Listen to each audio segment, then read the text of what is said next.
Hello everyone and welcome back to my channel. Today, we continue the stormy yet unwavering love story of CEO James and the woman he fought heaven and earth to protect, Diep.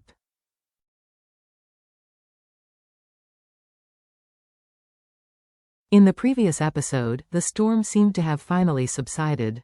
James, Diep, and Tong, once torn apart by secrets, finally reunited.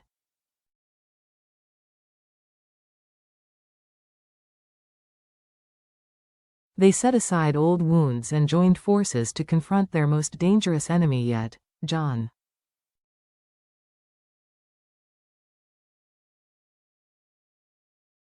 Their plan was bold, built not just on strategy but on trust.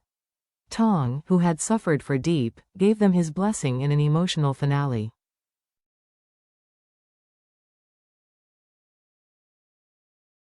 The past was buried, and for the first time, James and Diep glimpsed a future built on peace, family, and forgiveness.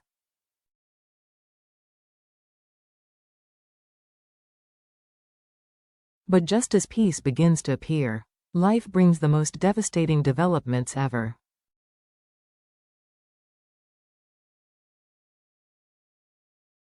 As the couple prepares to send John to hell, a sudden text message arrives from James' mother, who is overseas.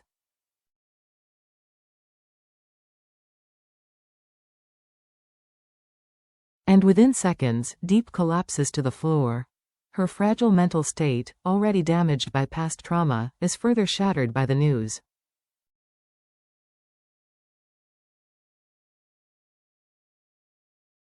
Their little boy, the child they love more than life itself, is gravely ill. James rushes her to the hospital, struggling to care for the woman he loves while also confronting the horror of learning the truth. Their child, the light that pierces all darkness, is showing symptoms of leukemia.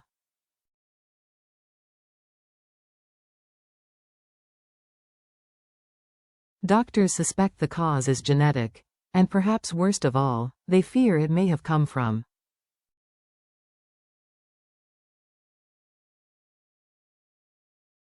Diep. Back home, the tension was unbearable.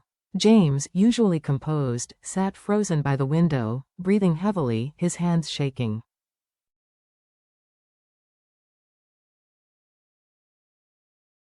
His mother's voice haunted him. "He's got a high fever, James. He can't stand. He's so pale. The doctors think he has leukemia."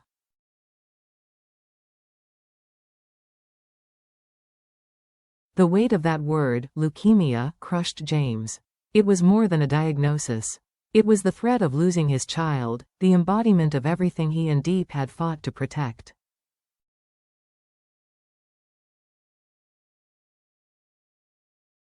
When he told Diep the truth, her world collapsed, her knees buckled. Her body collapsed into James's arms, lifeless, as if the guilt had drained her of every last ounce of strength.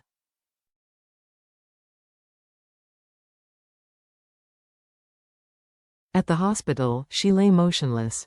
And when her eyes finally opened, they held no fear, no panic, only a quiet, deep grief.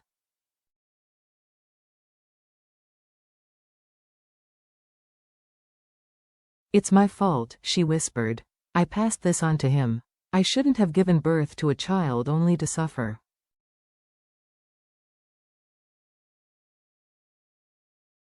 James sat beside her, broken but determined. He gently took her hand, his voice shaky but steady.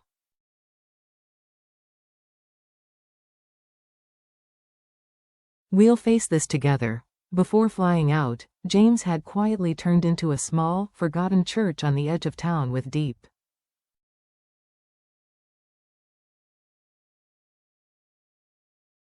It was a place of solace, a place of quiet prayer and fragile hope. They weren't asking for wealth or luck.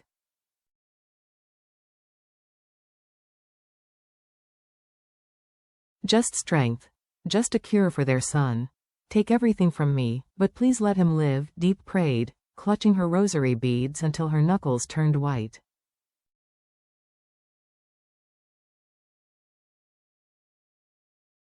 "Give us the strength to fight," James whispered beside her. "And watch over him when we can't."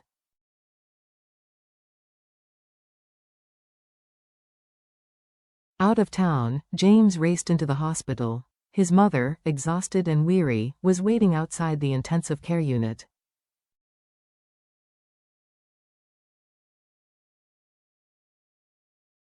They held each other wordlessly, just tears, shaking hands. The diagnosis was confirmed.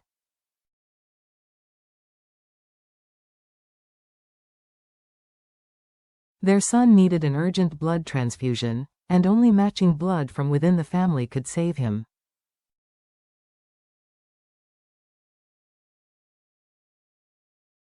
Tests were run on James and his mother. The wait was agonizing. Then, a miracle happened.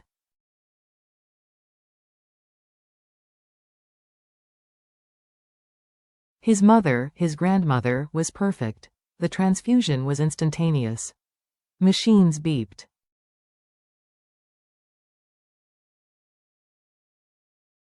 Monitors flashed. And then, his little chest rose and fell.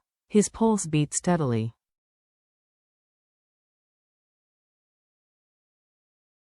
His cheeks returned to their rosy color. It wasn't a cure, but it was life, and for now, that was all.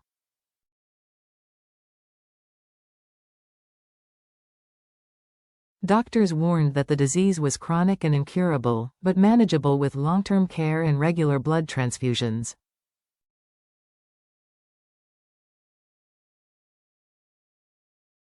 The road ahead would be difficult, but also promising.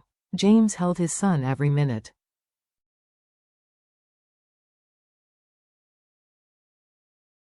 He whispered stories about Diep, told him how much she had prayed for him, and that they would soon be reunited.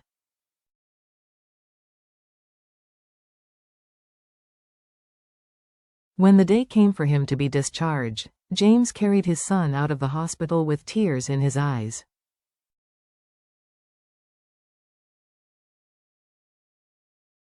Not from grief, but from gratitude. Back home, James called Diep. Her voice was trembling over the phone.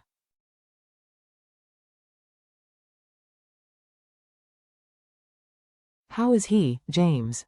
Please, tell me." James smiled weakly, his voice choked with emotion.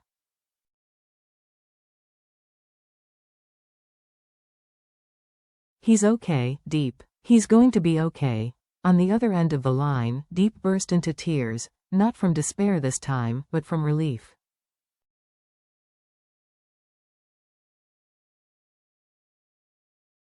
"Thank God. Tell him I love him.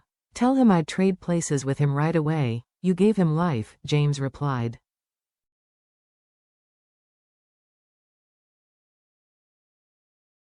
"And now he needs you strong, not broken." When James returned home, he went straight to Diep.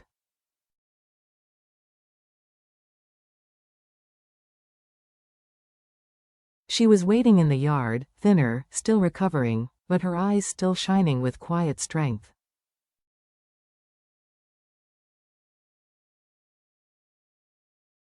They held each other. No words, just warmth. "He's better," James whispered. "My mother is taking care of him."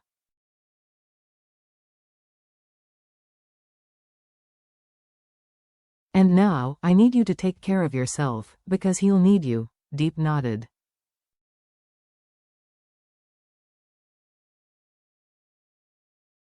A new tear fell, not from guilt, not from pain, but from hope. They sat together on the bench as dusk fell over the yard.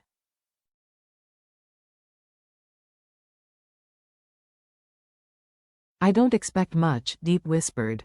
"Just a peaceful home, your laughter every morning.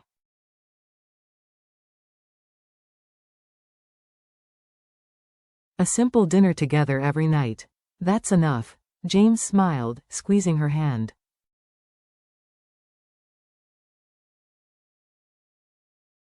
"That's all I want too." And in that moment, no big mansion, no lavish lifestyle, no war to fight.